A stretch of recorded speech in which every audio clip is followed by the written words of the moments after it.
What's going on, everybody, and welcome to the channel. And if you're watching this video, it's because you either want to see or learn about rebuilding a Seadoo Spark Jet Pump. In this video, I'll be going through all the steps that I take of disassembling it and all the steps of reassembling it, and I'll show you all the parts and materials that I used. Let's go.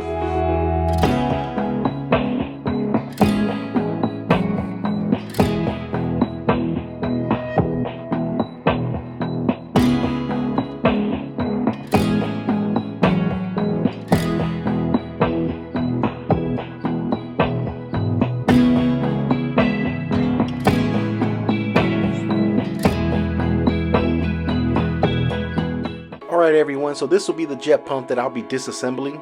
This impeller is actually in really good shape, and that's the only reason why I want to keep this. It's a 1217, came on this broken jet pump. So first thing first, let's remove this nut with a 30mm socket. You get your impeller tool, put it inside your impeller, put it on a vise, and remove the nut. Okay, I'm going to remove these seals, but the next thing you're going to want to do is put the end of this shaft on the vise with your impeller tool, and you're going to want to remove your impeller.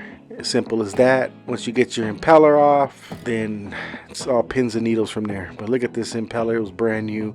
Somebody put it on this broken pump, but I'm keeping this and I'm gonna put it on my other jet ski. Alright, so let's keep in mind that there's a little O-ring seal inside of there. Now we're gonna need to remove this snap ring. This is the part number for OEM snap ring, but if you order a kit, it's gonna come with all these parts with a snap ring, all the seals. So this is a trashed jet pump that I will not be reusing. So the only reason why I'm taking everything apart is so you guys can get a good reference of how everything is intact inside here. So you get your snap ring pliers and you remove the snap ring. Once you get the snap ring out, your very next seal is going to be this one here. Next thing you're going to want to do is get your pick, put it on the side of the seal and pry it up.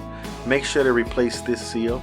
The very next seal after this one's going to be this little spacer here. This one's fairly easy to remove. You just get your pick, get under it, pull it out. Simple as 1, 2, 3, comes right out. Next in line is this inner impeller shaft seal that goes pressed in, and behind there is an outer housing O-ring that I'll be showing you guys on the install. So the easiest way that I found to remove that seal would be to remove the shaft first, and then you could press out the inner shaft seal from the opposite side of that pump housing. So take your impeller shaft pusher, put it on the press, and start pushing out.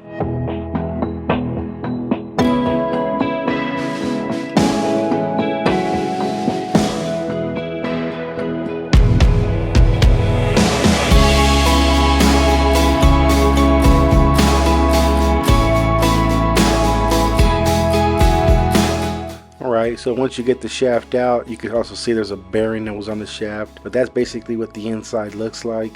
Now that's that inner shaft seal that I was talking about pressing out from this side, and in between there and that little lip there's a pump housing O-ring that needs to be installed as well. 9 times out of 10, if you had a problem with your pump, it would probably be this bearing here. You would take your impeller shaft bearing tool along with your impeller shaft pusher tool and you would press it out. You could find one of these tools on Amazon or on SBT online somewhere, but basically you just put it on the press and push through.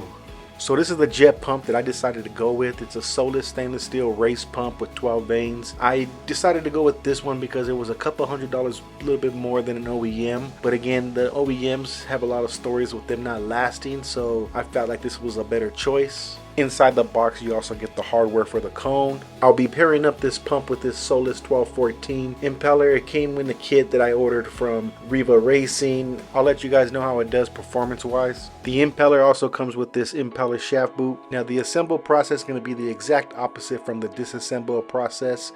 You guys can see everything through the video. If you have any questions, just go down in the comment section below.